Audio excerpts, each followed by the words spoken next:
All right there, everyone. An official from President Trump's administration is under fire for having posted on our Instagram that Jeffrey Epstein was Hillaried.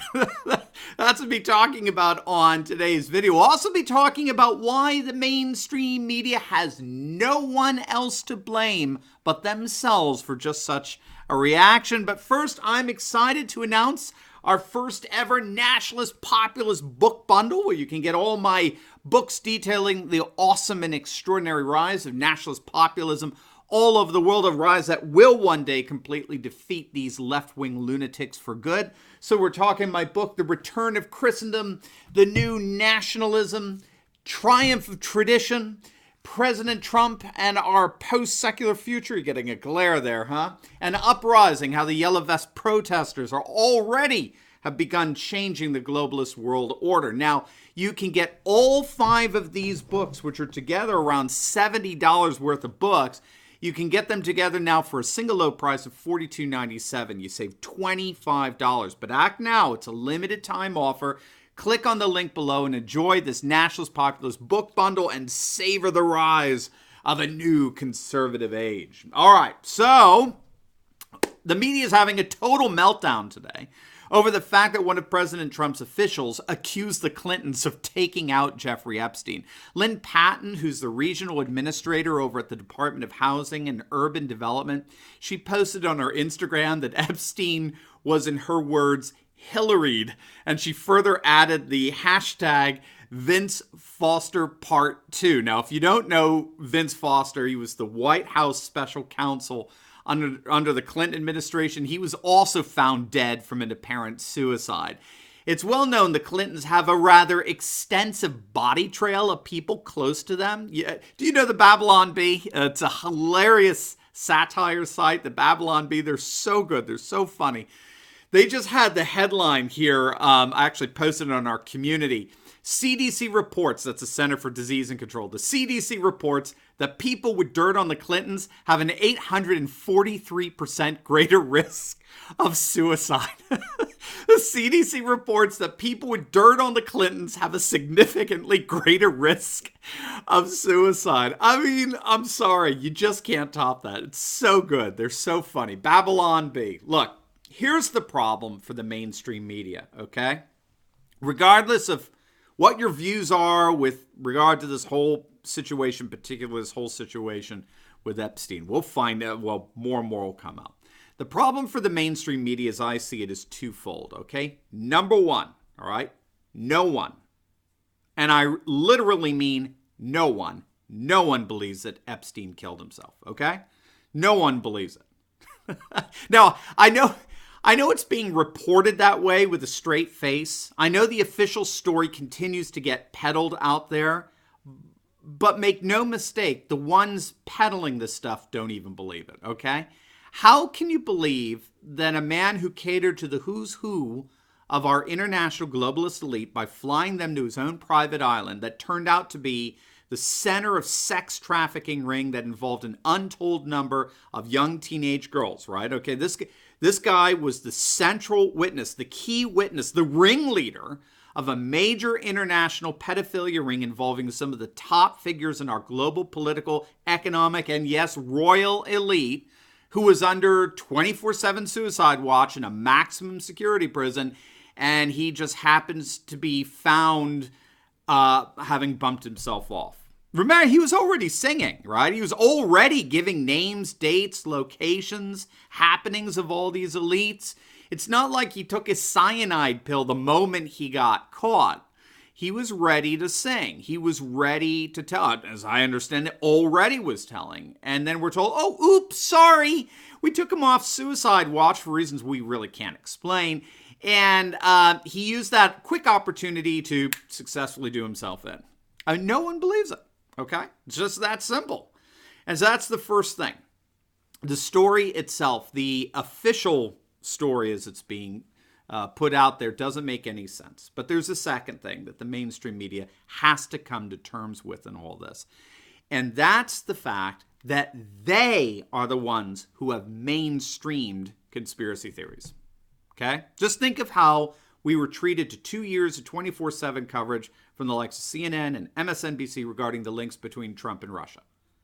We were treated to all kinds of conspiracy theories, that Putin had incriminating information on Trump, and that's why he refused to denounce Putin at their summit, that Trump Jr. was involved in all this. There was a secret meeting at Trump Tower where all of this was hatched out, this plot to steal the 2016 election. 24/7, 2 straight years of conspiracy theory after conspiracy theory. And so, after all that, what the hell does CNN expect? And of course, remember, after Robert Mueller, right, bumbling Bob Mueller, gave his report that found absolutely no collusion and no obstruction of justice, what did the media do but turn around and start making accusations against the Attorney General, Bob Barr? Oh, Barr's behind all this, right? He swore to protect Trump. They're the ones who have mainstreamed conspiracy theories, right? And they have only themselves to blame in all this. What did Joe Scarborough do literally within an hour after it was announced that Epstein supposedly committed suicide? What did he tweet out? He tweeted out that this looked an awful like something the Russians would have done. This has Russia's fingerprints on it. That's Joe Scarborough. That's the mainstream media that starts pushing conspiracy theories to immediately explain Epstein's death. But these were conspiracy theories that tried to blame Trump for some kind of cover-up, when in point of fact, it's been the Democrats and the mainstream media that together have covered up the whole Epstein mess over the last decade. Don't be fooled there. It's the mainstream media and the Democrats, which are, of course, the same thing. But they're the ones that have been demonstrably covering up the whole Epstein affair for a decade. Not Trump, not Russia. No, the Democrats. The Democrats and their Kool-Aid drinking pundits and journalists who are all rabid left-wing activists. We talked about this on our other videos on Epstein. It's all, when the whole thing first broke back in 2005, when the Palm Beach police did their 1-year undercover investigation, which brought the whole thing about Epstein to light, all right? When the police chief presented all of the evidence that they had gathered on Epstein over the course of a year's investigation, when he presented it all to the Palm Beach County's Democratic prosecutor. Okay, I'll say that again. When he presented it to the Democratic prosecutor, this guy named Barry Krischer, okay, this Democratic prosecutor actually turned around and charged Epstein with 1 count of soliciting prostitution. Okay, so this Democratic prosecutor, did I mention he was a Democrat? When this first broke out, this Democratic prosecutor, this county prosecutor, charged Epstein with 1 count of soliciting prostitution because, of course, Epstein paid the underage girls for the sex. So this Democratic prosecutor actually labeled these children prostitutes, okay? And it gets better. And this Democratic prosecutor turned around and gave Epstein probation. And so as a result, the police chief who oversaw the year-long undercover investigation freaked out, and he wasn't having any of this. So he turned to the then Bush administration to seek justice against this obvious child rapist. And that's when the story started to break out. Now, you would think, of course, that a story about a Democratic county prosecutor covering up the pedophile activity of a major Democratic billionaire donor would be a rather worthy news story, wouldn't you think? I think it would. And it was. A Democratic county prosecutor covering up the multiple rapes of teenage girls by a major Democratic donor was definitely a newsworthy item for sure.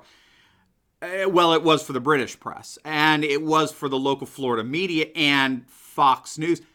But CNN and MSNBC, well, what do you know? They didn't breathe a word about it. They didn't elicit so much as a peep about a Democratic prosecutor refusing to charge a billionaire Democratic donor in multiple counts of child rape. What do you know? Now, they knew about it. They just didn't tell you about it, all right? That's called a cover-up. The very mainstream media that's pointing a finger at Trump and Russia are the same people that knew what Jeffrey Epstein was doing. They knew who he was doing it with, and they knew that a Democratic county prosecutor tried to keep a lid on it. and they helped them. They helped hide it. They knew all of it, and yet, silence. Nothing. So then, what's the real story here? Well, it seems to me the real story is the media's own complicity in all of this. The very media that wants us to look elsewhere has ended up showing its own complicity in one of the most despicable acts imaginable. As always, please like, comment, and subscribe. Make sure to get your nationalist populist book bundle for $25 off for a limited time. You're going to love it. Check out some of our awesome coffee mugs, t-shirts that celebrate all things nationalist, populist, and traditionalist at the links below, our merch links. You're going to love those as well. And please click on either our Patreon, Subscribe, Star, or PayPal links below and become a monthly supporter of this channel and help us to continue to analyze current events in light of super awesome conservative trends so you can live in the present in light of even better things to come. God bless.